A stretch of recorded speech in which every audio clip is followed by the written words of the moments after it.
দর্শক, স্বাগত জানাচ্ছি চ্যানেল ওয়ানের নিয়মিত আয়োজন মুখোমুখিতে। সাথে আছে আমি নয়নাদিত্য।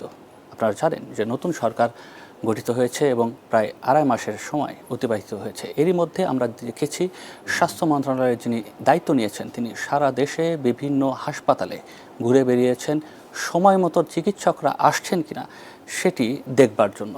কিন্তু মহামারীর মতো করে এবার হামও এসেছে, নানা ধরনের চ্যালেঞ্জ তৈরি হয়েছে। আমরা আজকে মুখোমুখি হব স্বাস্থ্যমন্ত্রী সর্দার সাখাওয়াত হোসেন বকুলের সঙ্গে।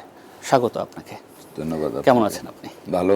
আপনি ভালো আছেন? জি, প্রথমে একটু একেবারেই আপনার ব্যক্তিগত কথা দিয়েই শুরু করতে চাই। দীর্ঘদিনের রাজনৈতিক জীবন আপনার, এখন নির্বাচিত হলেন, একই সঙ্গে মন্ত্রিত্ব পেলেন, স্বাস্থ্য মন্ত্রণালয় গুরুত্বপূর্ণ একটি জায়গা এবং সামনে বেশ কিছু চ্যালেঞ্জও এসেছে। সময়টা কেমন যাচ্ছে এখন?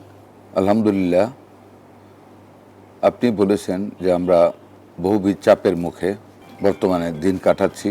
বিগত দুইটি সরকারের, ফেসিবাদ সরকার এবং তত্ত্বাবধায়ক কেয়ারটেকার সরকারের অব্যবস্থাপনা, লুটপাট, অসচেতনতার অভাবে আমাদের টোটাল স্বাস্থ্য ব্যবস্থার মধ্যে একটা অব্যবস্থাপনার সৃষ্টি হয়েছে, যেই কারণে স্বাস্থ্য দপ্তরে আমাদেরকে কাজগুলি এগিয়ে নিতে অনেক ব্যাগ পেতে হয়েছে। তার মধ্যে যেটা আপনারা জানেন, অনেক সময় দেশে প্যান্ডেমিক দেখা দেয়, বিভিন্ন ধরনের ইনফেকশাস ডিজিজ লাইক হাম, রেবেলা, যক্ষা, পোলিও, বিভিন্ন ধরনের সব রোগের প্রাদুর্ভাব দেখা দেয়।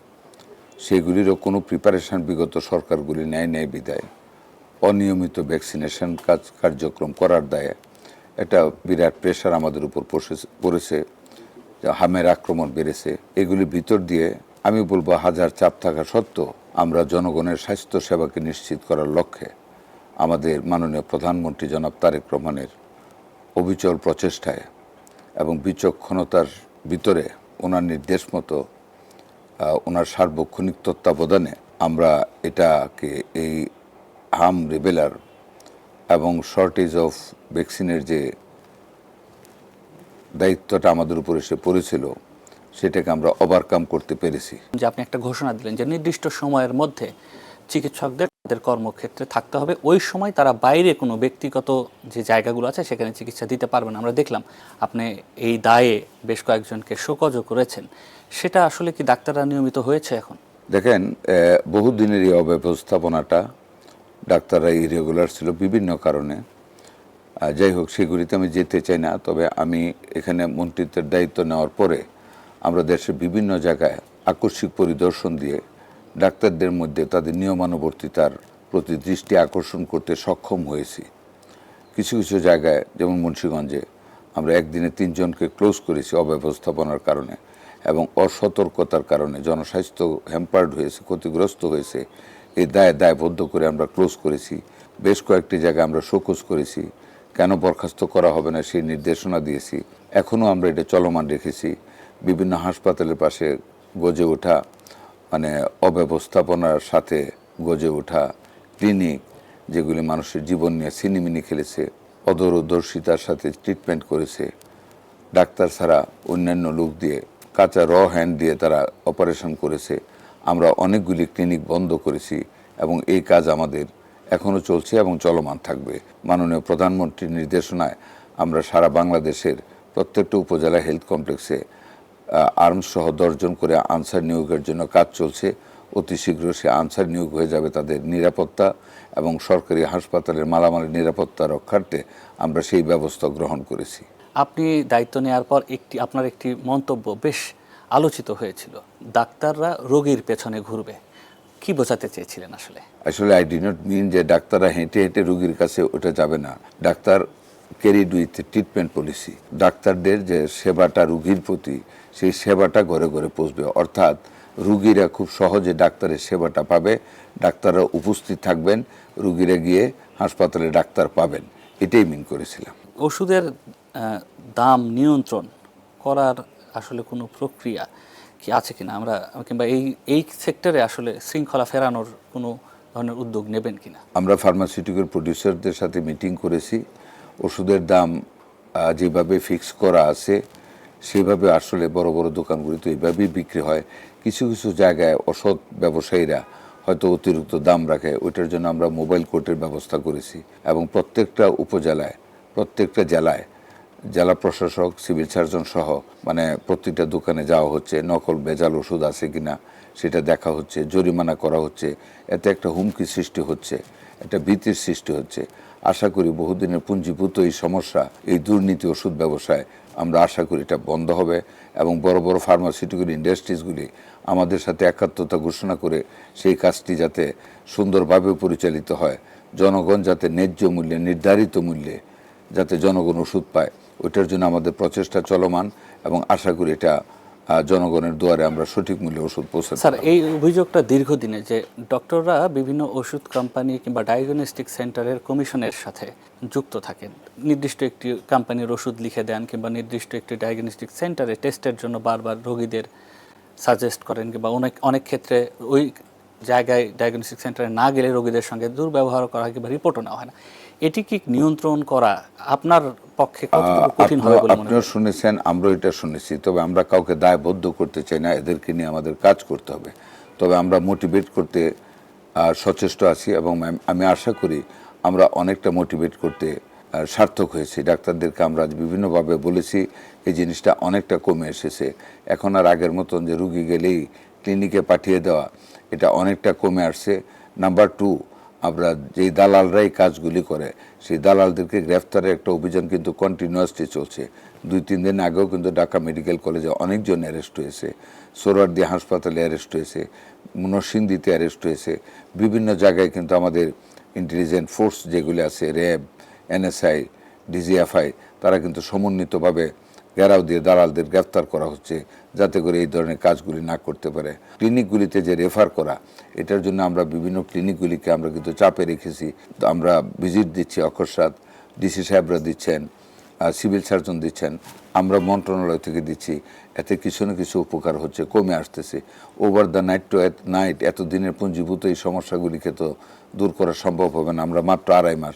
তবে ইট উইল কন্টিনিউ এবং আমি আশাবাদী, আপনাদেরকে আশ্বস্ত করতে পারি এই জিনিসগুলি আমরা স্টিমলাইনে নিয়ে আসবো ইনশাল্লাহ। স্যার, এই বিষয়গুলো নিয়ে আরেকটু কথা বলতে চাই, তার ফাঁকে আমরা একটু বিরতিতে যেতে চাই। দর্শক, ফিরছি কিছুক্ষণের মধ্যেই। ভবিষ্যৎ হোক নিরাপদ, বিনিয়োগ হোক বিশ্বস্ত, আর আমার পছন্দ সল্ট বে। ওয়েলকাম টু সল্ট বে। দর্শক, স্বাগত জানাচ্ছি মুখোমুখিতে। স্যার, আমরা কথা বলছিলাম স্বাস্থ্য ব্যবস্থা নিয়ে। এরই মধ্যে আমরা সবাই জানি যে প্রায় 300 শতাধিক শিশু মারা গেছে হামে। এখন এটি আসলে কোন অবস্থায় আছে স্যার? টিকার সংকট কি কেটেছে? আপনারা জানেন, হ্যাঁ, কিছু আমাদের শিশু মারা গেছে, এটা অত্যন্ত বেদনাদায়ক। যে মায়ের বুক খালি হয়েছে সেই জানে কত কষ্ট। আমরাও পিতা হিসাবে বুঝি একটা সন্তান হারানোর বেদনা কত কঠিন। আপনারা জানেন যে আমরা গত 2টি সরকারের ব্যর্থতার দায়ে কোনো স্টক ছিল না ভ্যাকসিনের। 2020 সালের 9 ডিসেম্বরের পরে 4 বছর পর পর হাম রিবেলার ক্যাম্পিং করার কথা ছিল, ভ্যাকসিন দেওয়ার কথা ছিল। সেই ভ্যাকসিন তারা দিতে ব্যর্থ হয়েছে। আপনার অন্যান্য ভ্যাকসিনও যেটা দেওয়ার কথা ছিল EPI, সেইগুলিও দেয় নাই। আমরা একটা মহা বিপদ সংকুল অবস্থার মধ্যে পড়ে শূন্য হাতে আমরা এটার বিরুদ্ধে ফাইট করতে শুরু করেছিলাম, হাম রিবেলার বিরুদ্ধে। অ্যান্টি রেবিস ভ্যাকসিনের ব্যাপারে একই জিনিস ছিল। ভ্যাকসিন একটা ওয়ার্ল্ড ব্যাংকের ক্লজের কারণে ভ্যাকসিন আনতে দেরি হয়েছিল। সেই ভ্যাকসিন আমরা প্রাইভেটভাবে আমাদের ইনসেপ্টা ফার্মাসিউটিক্যাল যারা একমাত্র প্রডিউসার, তাদের কাছ থেকে অ্যাডভান্স আমরা উইদাউট মানি পেইং আমরা সেই অ্যান্টি রেবিস ভ্যাকসিন নিয়ে আমরা সারা দেশে বিতরণ করেছি। তারপরও শর্টেজ যখন হয়েছে, কুকুরের কামড় বৃদ্ধি পেয়েছে, বিড়ালের আঁচড় বৃদ্ধি পেয়েছে, আমরা আমাদের ADB ফান্ড থেকে জেলা প্রশাসকদের সহযোগিতায় প্রত্যেকটা উপজেলায় আমরা নিয়মিতভাবে অ্যান্টি রেবিস ভ্যাকসিনও সরবরাহ করে যাচ্ছি। তারপরে আপনার ভ্যাকসিন যেটা আমরা প্রথম থেকে আমরা আমাদের ব্যক্তিগত প্রচেষ্টায়, আমাদের মাননীয় প্রধানমন্ত্রীর হস্তক্ষেপে, নির্দেশনায়, সহযোগিতায় আমরা প্রত্যেকটা ডোনার কান্ট্রি যারা UNICEF, Gavi, world health organization, তাদের সকলের সহযোগিতায় আমরা ভ্যাকসিনটাকে কীভাবে তড়িৎ গতিতে আমরা দেশে আনতে পারি তাদের কাছে সেই প্রস্তাব দিয়েছি। এবং দে আর ভেরি কাইন্ড এনাফ যে গত সরকারের ব্যর্থতার কারণে আমাদের একটা বদনাম হবে, তারা এগিয়ে এসে আমাদেরকে কন্টিনিউয়াসলি ভ্যাকসিন সাপোর্ট দিয়ে যাচ্ছে, সরবরাহ করে যাচ্ছে। এমনকি বিনা টাকায় সর্বপ্রথম আমরা অন লোন গ্যাবির কাছ থেকে আমরা প্রচুর পরিমাণে ভ্যাকসিন নিয়ে আমরা 4 এপ্রিলে যে কাজটা আমরা শুরু করেছিলাম 18টা জেলার 30টি উপজেলা যেগুলিতে সবচেয়ে বেশি হামের অ্যাটাক ছিল, আমরা 4 তারিখ থেকে সেই ভ্যাকসিন প্রোগ্রাম আমরা শুরু করেছি। আলহামদুলিল্লাহ বর্তমানে ওই এলাকাগুলিতে আর নতুন কোনো রোগী আসতেছে না। 3 মে প্রথম চালান 15 লাখের বেশি ডোজ আইপি ভ্যাকসিন আমাদের দেশে পৌঁছে গিয়েছিল। প্রথম আমাদের হাত শক্ত হয়ে গেছে। 5ই মে থেকে আমাদের সারা দেশে হাম রেবেলার ভ্যাকসিন দেওয়ার কথা ছিল। সেটা আমরা যেহেতু আমাদের সরবরাহ লাইন আমরা ঠিক করে ফেলেছিলাম, আমরা সেটাকে এগিয়ে এনেছি আমাদের বাচ্চাদেরকে রক্ষা করার জন্য। 20 তারিখ থেকে আমরা শুরু করেছি গত মাসের, এবং আমরা 93% টার্গেট আমরা অ্যাচিভ করে ফেলেছি ভ্যাকসিন দিয়ে। বাকিটা আগামী 3-4 দিনের মধ্যে ইনশাল্লাহ আপনাদেরকে বলতে পারবো যে আমরা 100% টার্গেট অ্যাচিভ করেছি। তবে যে প্রশ্ন করতে পারেন এরপরও হাম হচ্ছে, একটা জিনিস মনে রাখবেন, হামের টিকাটা দেওয়ার পরে 3 to 4 উইকস লাগে তার অ্যান্টিবডি ক্রিয়েট হতে, সৃষ্টি হতে। ওই অ্যান্টিবডি সৃষ্টি হওয়ার টাইমটার ভিতরে নতুন নতুন রোগী আসতেছে। তবু গত পরশু দিন থেকে একটু হামের আক্রমণটা কমে আসতেছে ইনশাল্লাহ। কন্টিনিউয়াসলি প্রতি সপ্তাহে আমরা এখন ভ্যাকসিন পাবো। এই সরবরাহটা আসার পরে সংরক্ষণটা বাড়ছে। আগামী 2 বছর ইনশাল্লাহ আমাদের বাফার স্টক থাকবে, কোনো ভ্যাকসিনের অভাব হবে না। এবং আমাদের পোর্টার, আমাদের স্বাস্থ্যকর্মীরা প্রতিদিন ক্যাম্পিং করে যাচ্ছে সারা বাংলাদেশে। আমাদের মাননীয় সংসদ সদস্যরা, আমাদের ইউএনও সাহেবরা, জেলা প্রশাসক, সিভিল সার্জন, ডাক্তাররা প্রত্যেকটা ক্যাম্প পরিদর্শন করেন যাতে করে সকল বাচ্চাদেরকে এই ভ্যাকসিনে আওতায় আনা যায়। আমি বলছিলাম যে বান্দরবানের প্রত্যন্ত অঞ্চলেও এটা ছড়িয়ে পড়েছে, আমরা বিভিন্ন সংবাদ মাধ্যমে দেখছিলাম। তো সেখানে কি পৌঁছানোর সুযোগ আছে? স্বাস্থ্যসেবার যেসব সামগ্রীর প্রয়োজন, আমরা সারা বাংলাদেশে ভ্যাকসিনেশন করতেছি। পার্বত্য চট্টগ্রাম সহ বাংলাদেশের কোনো জেলা নাই যেখানে আমরা পৌঁছে এই মুহূর্তে জরুরি যে সেবাগুলো পৌঁছানো দরকার ভ্যাকসিনের বাইরে। আমরা তো ভ্যাকসিনের বাইরে আমাদের যেটা ইপিআই ওয়ার্ক তো কন্টিনিউয়াসলি চলছে, যেগুলি অ্যাজ ইউজুয়াল সেগুলিও চলছে আমাদের। ওগুলিতে কোনো এখন স্যার 300 শিশু মারা গেল, এই দায়টা কি আসলে হামের না অবহেলার? এখানে আমাদের কোনো অবহেলা নেই। একটা অবহেলা আছে, যেটা বিগত সরকার হামের ভ্যাকসিন ঠিক মতো দেয়নি। যেটা আপনাকে বললাম, প্রতি 4 বছরে ভ্যাকসিন দেওয়ার কথা ছিল হামের জন্য, মানে হাম রিবেলার ক্যাম্পিং করার কথা ছিল। 2020 সনের ডিসেম্বরের পর থেকে 5 বছর কোনো হাম রিবেলার টিকা তারা দেয়নি।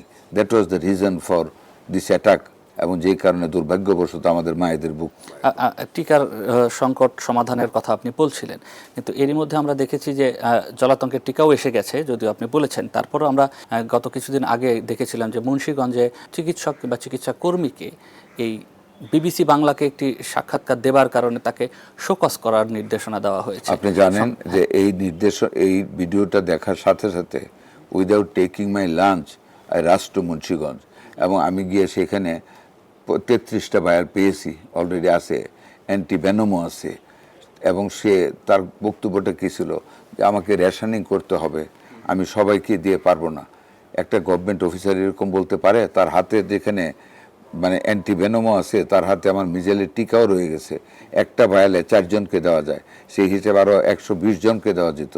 সে তার হাতে স্টক রেখে সে রুগী ফেরত দিয়েছে। এটা তার একটা conspiracy to damage the government, যে কারণে তাকে ওইখান থেকে আমরা ক্লোজ করেছি। সিভিল সার্জন, ওনাকে জিজ্ঞাসা করা হয়েছে আপনার উপজেলায় কেন অ্যান্টি রেবিস নাই কেন, বললেন কেন? যেখানে আপনাকে ইনস্ট্রাকশন দেওয়া হয়েছে MSR ফান্ড থেকে অ্যান্টি রেবিস কেনার জন্য, এবং মার্কেটে এটা পাওয়া যায়। প্রডিউসারকে আমরা বলেছি to make the medicine available to all the উপজেলা লেভেল। তারপরে কিনলেন না কেন? সে জবাব দিতে পারে না। অবহেলা, নেগলিজেন্স টু হিজ ডিউটি, তাকেও ক্লোজ করা হয়েছে। ধন্যবাদ স্যার। আমরা আলোচনা চলছে, আমরা ছোট্ট আরেকটি বিরতি নিতে চাই। দর্শক, আপনারা দেখছেন মুখোমুখি, ফিরছি ছোট্ট একটি বিরতির পর। ভবিষ্যৎ হোক নিরাপদ, বিনিয়োগ হোক বিশ্বস্ত, আর আমার পছন্দ সল্ট বে। Welcome to Salt Bay. আরও একবার স্বাগত জানাচ্ছি মুখোমুখিতে। যেমনটি আপনারা দেখছিলেন, স্বাস্থ্যমন্ত্রী আছেন আমাদের সঙ্গে। আমরা কথা বলছিলাম হাম, রুবোলা সহ স্বাস্থ্য খাতের নানা বিষয় নিয়ে। স্যার, এর বাইরে একটি বিষয় আপনার কাছ থেকে জানতে চাই। আপনি রণাঙ্গনে যুদ্ধ করেছেন, সেই সময়ের কোনো একটা স্মৃতি যেটি আপনার এই মুহূর্তে মনে পড়ে, আমাদেরকে যদি শেয়ার করতে পারেন। সেটিতে যাওয়ার আগে আমি আমার হাম রুবেলার আরেকটা বলি। আমাদের মাননীয় প্রধানমন্ত্রী কতটুক সজাগ, কতটুক দয়া মানে আমাদের মানুষের প্রতি। এই যে ডেঙ্গু আসতেছে, ডেঙ্গুর প্রিপারেশন নেওয়ার জন্য, যাতে করে আমাদের একটা রুগী কোথাও বাইরে না থাকতে হয়, ফ্লোরে না থাকতে হয়, আমরা অ্যাডভান্স কিন্তু মোবাইল হসপিটাল করে ফেলেছি। ঢাকা মেডিকেল কলেজের মাঠে আমরা কিন্তু 20 শয্যা বিশিষ্ট একটা বিউটিফুল মোবাইল হাসপাতাল করে রেখেছি, বেড টেড সব দিয়ে, এয়ার কুলার দিয়ে, এভরিথিং সজ্জিত করে রেখেছি এবং আরও জায়গা আমরা রেডি করে রেখেছি। প্রয়োজনে রাতারাতি আমরা যত শয্যা লাগবে আমরা আরও শয্যা মানে বাড়িয়ে দেব, তবু আমাদের একটা রোগীকে কষ্ট করতে দেব না। Will fight against the crisis. এই প্রসঙ্গে একটু বলি স্যার, এবার কিন্তু চ্যালেঞ্জটা আরেকটু বাড়বে, কারণ একই সঙ্গে হাম, একই সঙ্গে ডেঙ্গু, দুটোরই শরীরে এক ধরনের স্পট দেখা দেয়। কনফিউশন স্বাভাবিকভাবেই হতে পারে, শঙ্কার জায়গাটা আছে। সতর্ক থাকার জন্য কি ধরনের মেসেজ দেবেন আপনি? আমরা সারা বাংলাদেশ ব্যাপী প্রতি শনিবারে পরিচ্ছন্নতা দিবস পালন করা হচ্ছে। জেলা প্রশাসকের নেতৃত্বে, সিটি কর্পোরেশনের নেতৃত্বে সারা বাংলাদেশে পরিচ্ছন্নতার অভিযান চলছে এবং ওভার অ্যান্ড অ্যাবাভ ব্যাপক হারে স্প্রে করা হচ্ছে ঢাকা শহরে, যাতে লার্ভা যেগুলি ক্রিয়েট হচ্ছে ওই ডেঙ্গু মশার এবং যেটা অ্যাডাল্টের ডেঙ্গু মশা, এগুলিকে কিল করার জন্য উন্নত মানের ওষুধ দিয়ে সেগুলি কিল করার ব্যবস্থা করা হচ্ছে। এবং আমরা শুধু বলে বসে থাকিনি, আমরা সিটি কর্পোরেশনের স্টোরগুলি মেডিসিনের চেক করেছি, র্যান্ডম ডিল দিয়ে ড্রাম সিলেক্ট করে ওখান থেকে ওষুধ নিয়ে আমরা ল্যাবরেটরিতে টেস্ট করেছি এবং মান ভালো পেয়েছি। এখন মাঠ লেভেলে যারা করে তারা কিন্তু ভেজাল করে, মিশানির সময় কিছু ওষুধ বাইরে বিক্রি করে ফেলে। ওইটাকে কন্ট্রোল করার জন্য সিটি কর্পোরেশন প্রত্যেকটা স্প্রেয়ারের পিছনে সিভিলে তারা চেক করতেছে সমন্বিতভাবে। আমরা একেবারে সমন্বিতভাবে আমরা চেষ্টা করে যাচ্ছি prevent the attack of dengue. Cure তো করার জন্য চেষ্টা করতে হবে। উই ডোন্ট ওয়ান্ট টু মানে গো ইন টু কিউর, বাট কিউর আমাদের করতে হবে, কিন্তু আমরা প্রিভেন্টিভে যাচ্ছি যাতে করে অ্যাটাকটাই কম হয়, ডেঙ্গুর প্রভাবটাই যাতে কম হয়। আমি আগের প্রশ্ন আরেকবার ফিরে যেতে চাই। রণাঙ্গনে জি, যদি কোনো স্মৃতি আপনার এই মুহূর্তে বলতে চান সেটা যদি একটু। আমি যখন ইন্ডিয়া থেকে ট্রেনিং দিয়ে বিলোনিয়া ক্যাম্পে সীমান্তে যখন প্রহরারত ছিলাম ক্যাপ্টেন সুজাত আলী সাহেবের নেতৃত্বে, সেখানে বাংকারে একটা মেয়েকে নিয়ে দর্শন করা হতো, তাকে বাঁশে বেঁধে রাখা হতো। ক্যাপ্টেন সুজাত আলীর নেতৃত্বে আমার এক কলিগ পলিটিক্যাল সায়েন্সে পড়তো আজাদ, তাকে আগের দিন পাঠানো হলো ক্যাম্পটা উড়িয়ে দিতেন। আমার সেই বন্ধু সেদিন অ্যাম্বুশে গিয়ে মারা গেলেন পাকিস্তানিদের হাতে। তারপরের দিন আমাকে বললেন আমাকে যেতে হবে। আমি ওনাকে বললাম স্যার সে মরে গিয়েছে, স্পটে গিয়ে আমাকে দেন একটা দিন, আমি একটু দেখে আসি। উনি আমাকে দিলেন, আমি গিয়ে দেখলাম তার অ্যাম্বুশের জায়গাটা ওয়াজ নট প্রপার। আমি একটু 100 গজ সরে একটা ঢালের মধ্যে ময়দা গাছ, ময়দা বলেন আমাদের দেশে, ময়দার ঝোপের নিচে আমি ময়দা কিছু কেটে ব্যারেলটা শুধু মাটির সাথে বের করলাম। আমার সাথে একটা এসএমজি ছিল 1000 রাউন্ডের চেঞ্জ সিস্টেম। আমি আমার 10 জন সাইটম্যান নিয়ে আমি সেখানে চলে গেলাম। ইনস্ট্রাকশন দিলাম আমি যখন মানে ফায়ার ছুড়ব তখন তোমরা চতুর্দিকে ফায়ার ছুড়বে যাতে তারা আইডেন্টিফাই না করতে পারে কোন জায়গা থেকে গুলি আসছে। অ্যাকর্ডিংলি আমি গিয়ে বসে যখন দেখলাম একটা আর্মি উপরে উঠেছে, আমি স্টেট আর্মিকে অ্যাম্বুশ করে এক নাগারে গুলি চালাম, আঙ্গুল আর তুললাম না। মনে হয় 500-700 রাউন্ড গুলি চলে গেছে। আর চতুর্দিকে আমার 9 জন 10 জন তারা বিভিন্ন দিকে আকাশে গুলি ছুটতেছে। It was a very bravious action I did in Belonia সীমান্তে, এবং আজও আমার সেই স্মৃতিটা মনে পড়ে। ভবিষ্যৎ হোক নিরাপদ, বিনিয়োগ হোক বিশ্বস্ত, আর আমার পছন্দ সল্ট বে। ওয়েলকাম টু সল্ট বে। এখন ধরেন আপনি পার্লামেন্টে আসলেন, তখন যুদ্ধে বাংলাদেশের বিরুদ্ধে যারা ছিল তাদেরকে আপনি বিপরীত চেয়ারে পার্লামেন্টে আপনি দেখেন, মুক্তিযোদ্ধা হিসাবে, রণাঙ্গনের সৈনিক হিসাবে কেমন লাগে আপনার? এটার উত্তরটা এক কথায় দিতে পারবেন। একটা কথা হলো আমাদের দেশটা 53 বছরে আমরা স্বাধীনতা যে চেতনা, আমরা সেই কাঙ্ক্ষিত লক্ষ্যে পৌঁছতে পারিনি। ফেসিবাদের আক্রমণ, বিভিন্ন সময় স্বৈরাচারের আক্রমণ, দেশের গণতন্ত্রটা বিপর্যস্ত হয়েছে। আজকে দেশের বৃহত্তর লক্ষ্যে দেশকে উন্নতির উচ্চ শিখরে পৌঁছানোর জন্য একটা অপোজিশন পার্টি হয়েছে দেশে জনগণের ভোটে। তাদের সাথে আমাদের রাজনৈতিক একটা মানে দেশের উন্নয়ন লক্ষ্যে একটা সমঝোতা ঐক্য হবে, আর না দেশ চালানো যাবে না। বাট আদর্শিক মিল কিন্তু হবে না। 71 আমাকে দিয়েছে একটা দেশ স্বাধীন, সমুন্নত স্বাধীনতা। 71 দিয়েছে আমার লাল সবুজের পতাকা। 71 দিয়েছে আমাদের গর্ব একটা নির্দিষ্ট ভূখণ্ড। সেখানে আমাদের গণতান্ত্রিক চর্চা করতে হবে। সেখানে আমি যুদ্ধ করেছি। আমার সাথে আমার বিপরীত পক্ষের একটা গ্রুপ আমার শিক্ষকদের হত্যা করেছে, আমার মা বোনদের ধর্ষণ করেছে, হিন্দু মহল্লাগুলি আগুন দিয়ে জ্বালিয়ে দিয়েছে। এমনও দেখেছি বর্ডারে হিন্দু মেয়েদেরকে, মানুষদেরকে মেরে বেউনেটের আঘাতে জর্জরিত করে রাস্তার পাশে, ট্রেনের পাশে ফেলে রেখেছে। I can't forget that situation. That is my reply. ধন্যবাদ আপনাকে। দর্শক, এতক্ষণ আমরা কথা বলছিলাম স্বাস্থ্যমন্ত্রীর সঙ্গে, স্বাস্থ্য খাত একই সঙ্গে তার ব্যক্তিগত যে অভিজ্ঞতা, সেই অভিজ্ঞতাও জানছিলাম। আবারও নিশ্চয়ই দেখা হবে, মুখোমুখিতে আমরা নতুন করে হাজির হব, নতুন কোনো অতিথি যার বিশ্লেষণ এবং সমসাময়িক বিষয়গুলো নিয়ে তার সঙ্গে কথা বলবো। ততক্ষণ পর্যন্ত আমাদের সাথেই থাকবেন।